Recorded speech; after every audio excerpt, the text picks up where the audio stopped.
Amitabha Buddha. Hello everyone. So in this video, I'd like to share about my experience of living in the temple and the valuable lessons I learned. So last year, I stayed 1 year in a Chinese Pure Land temple and studying Pure Land Buddhism. So my teacher is Master Shan, and I'm so grateful to encounter his teaching. First, it was through me just reading a book, the Diamond Sutra, in my room, and I realized, wow, Buddhist wisdom is so incredible. I really need to know more about it. So I watched the YouTube videos by Master Yinguang, and where he explained Buddhism really well, and especially the Pure Land Dharma. And I knew this was exactly what I've been looking for. And so I was like, wow, I need to find a great teacher to teach me about this, to learn from him. And of course, I couldn't study with Master Yinguang. He's already over 90 years old, and it's impossible to study with him. But I thought I study with him through watching his videos. There are so many videos of him, especially in Chinese, in expounding the Dharma in great details. And so I went back to China to study Buddhism last year. So I am Chinese, but I left China when I was 15 to live in Australia. And so last year I actually came back to China for the sole purpose of studying Buddhism, of finding a great teacher. And I was so grateful that I found Master Shan, and again was also online through listening to his Dharma talk. And I was like, wow, this teacher was so amazing. Like, his knowledge, his wisdom is just so incredible, it really blew my mind. Although Master Shan is not really known in the West, actually there are really great Dharma teachers in China that are not known to the West because they don't speak English, so they only expound Dharma in Chinese. But they really did a fantastic job, such as Master Shan, who expounded the Dharma so well. So I flew to his temple. I said, oh, I really wanted to study with you, like a beginner who is always full of enthusiasm. I was like, Master, I love to stay in your temple and I love to study with you. Please be my teacher. And he was very compassionate and he accepted me. So I was able to stay in his temple, and I was kind of like a volunteer, working in the temple as well as study. But actually, you might not believe, most of the time I was actually working a lot in the temple. The work I did the most in the temple was actually cleaning. So the first thing Master told me to do was like, okay, you go and clean the toilet. So for 1 month, I was actually cleaning the toilet. And then the remaining next year was like cleaning the dining hall for about 200, 300 people. So I did that like 3 times a day. After everyone finished their meal, I cleaned the floor, I cleaned the tables. So it was really a lot of cleaning, and I've never done so much cleaning in my life. The total of all the cleaning I've done in all my past years, they are not equivalent to what I have done in the temple for 1 year. And also the last few months, I was also in the kitchen, helping out in the kitchen. So at first I thought I would just be, studying the sutra all the time and meditating all the time. But in fact, most of the time I was cleaning, believe it or not. But actually, what I realized is cleaning is really our meditation. Our work is really our meditation. Everything we do in our life, it's our meditation. There is no exception. In the past, I always thought to live a spiritual life means we have to do something that is very different from our everyday life. In the past, I always have this separation of what living a spiritual life means and to this sort of a mundane existence that we live in every day. But actually, by living in the temple, I realized they're really not separated.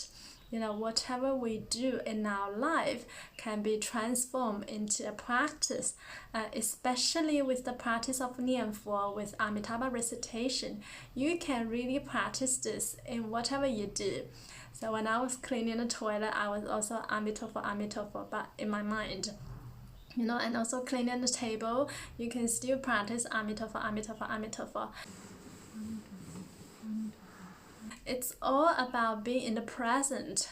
Spiritual practice or the Dharma practice is not something that up in the air. It's not to be fancy, to be, strange, extraordinary, but rather it is really normal. It is about every little thing we do in our life. It is really about our walking, our sleeping, our eating, our cleaning. Everything can be transformed into your Dharma practice. So in the Diamond Sutra, the Buddha said, all is Dharma. There is nothing that cannot be our Dharma. So by living in the temple, it really made me realize this. There is really no separation between life and meditation. There's no separation between life and our practice.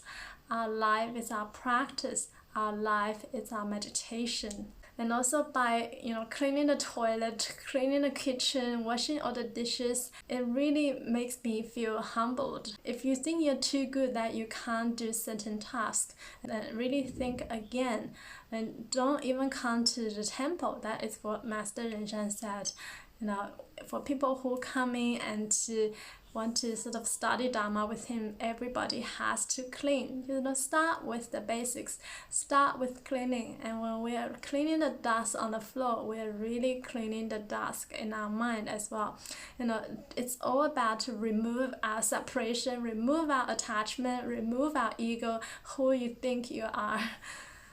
So at the beginning, it took me a while to get used to it, but once I got used to it, I actually really enjoyed the process of cleaning. Cleaning the toilet, cleaning the tables, the Buddha nature of even the toilet perhaps, or the table, there's no different. If you don't have the separation, if you remove the separation, it's good to study the sutra. It's not good to clean the toilet. Just remove all this separation. Treat everything as equal. Even cleaning the toilet is like, cleaning a Buddha. It's like no difference. So it is all about removing the self, removing this ego, removing the attachment, and just apply yourself in your totality, no matter what you do, no matter how trivial you think the task is. So this experience really made me learn a lot about myself and also about sort of Dharma practice, what it means to practice Dharma. It's not just in the sutras, it's not in the books. The books are like the instructions, but the real practice is really about how well we can apply all this theory in our life. We talk about non-attachment, we talk about non-separation, we talk about non-self, how well we can apply this in our everyday life, in everything we do. So in the temple, it's all about selfless service. You are there and you have to work and you have to be in service of others. It's not about you. It's not about, I want to do this, I don't want to do that. You have to do whatever you've been told and you have to be in service to others. So it's really a good training. Of course, if your heart becomes so pure, then there is no distinction between the self and others. If there's really no self, one would not even think of the concept of serving, being in service to others, because there's just no distinction. And this just becomes natural. It will become an inherent natural part of you. And through all this cleaning, it really helped me cultivate a lot more patience than before. And also it's, the Dharma practice is about being patient and perseverance. It's about paying attention to every little things we do. If we want to do great things, like for instance to study the sutra and even expounding the sutras, then we must be able to do all the little things well. If we can't do the little things well, we can't do any great things. Every little thing we do reflect our level of consciousness in the present. So it's not about the matters you do, but it's really about how much attention you pay, and it's about the heart. Where is your heart in this moment when you are doing these things? It's not about I like to do this, so I pay a lot of attention to this, and I don't like to do that, so I don't care at all. If one is really in the present, then it doesn't matter what task we have on our plate, we should all try to do it well. So being non-attached doesn't mean that we don't do or we don't care. Rather, it's about really being in the present. Apply yourself in totality to whatever task you're required to do in this moment. And of course, when the task is done, you're not attached to the result, and you're not even attached to what kind of task you're given right now. You just perform it in your best ability. These are really extremely valuable lessons I learned from the temple. And also, I learned so much about being humble and humility. All the monks and nuns in the temple, they are really wise and intelligent, but they always say they don't know anything, and they always say they are a beginner. Really, it took me a while to get used to that. In the temple, if you ask the monks and nuns questions, they always like, oh, they don't know. It's not like they pretend they don't know, but like they really have this humble mind of, they don't know much, so they feel they can't really tell you much. Because if you really don't have much of an ego, then you won't think you know a lot.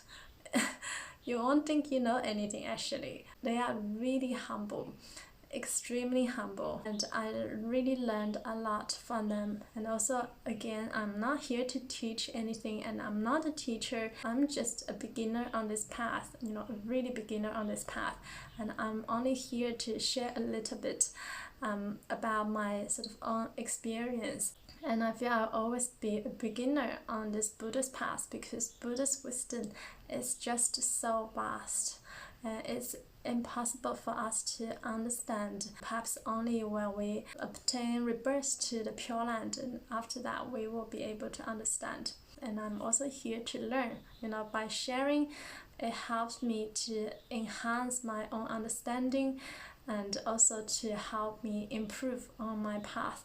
So I'm here to also learn with you, and to hope to improve together in the future on this beautiful path.